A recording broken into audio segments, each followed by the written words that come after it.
Kinumpirma ng Department of Health ang 2 bagong kaso ng Mpox sa bansa ngayong araw.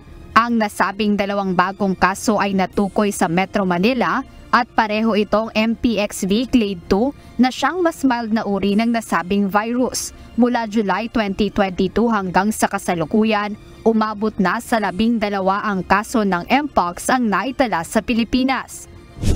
Ayon sa Department of Health, 9 sa mga naitalang kaso ng Mpox ay gumaling na mula noong taong 2023 at 3 ngayon ang aktibong kaso o binabantayan pa ng ahensya.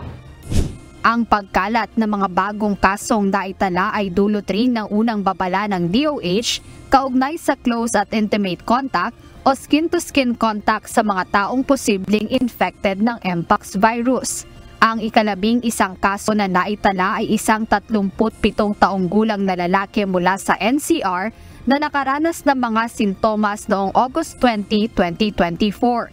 Nagsimula ang distinct rash sa kanyang mukha, mga braso, mga binti, dibdib, mga palad at mga talampakan. Dagdag ng DOH, ang nasabing pasyente ay na-admit sa isang pampublikong ospital noong August 22 kung saan kinuhanan siya ng skin sample na sinuri naman ng DOH Research Institute for Tropical Medicine o RITM. Sa kasalukuyan, ang nasabing pasyente ay nananatili pa rin sa pampublikong ospital. Samantala, ang ika-12 kaso naman ng Mpox sa bansa ay isang 32 taong gulang na lalaki mula rin sa NCR na nakaranas ng mga sintomas na nagsimula naman noong August 14, 2024. Napansin niya ang mga lesyon o sugat sa balat sa kanyang groin area o singit. Ayon sa DOH, makalipas ang ilang araw, nagsimula siyang magkaroon ng lagnat at umamin din ito sa close, intimate at skin-to-skin contact sa isa niyang sexual partner. Ngayon, ang ika-12 Mpox patient ay nasa bahay matapos din kumonsulta sa isang ospital ng DOH kung saan kinuhanan siya ng skin sample noong August 23 at pinayuhan ding mag-home isolation muna.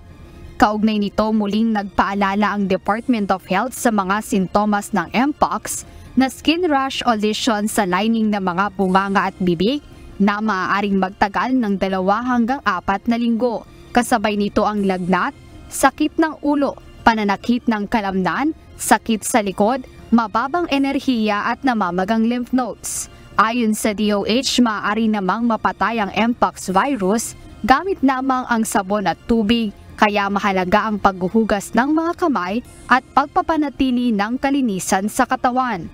Jedne Resina, UNTV News and Rescue. Diyos ang aming sandigan, serbisyo publiko ang aming pinahahalagahan.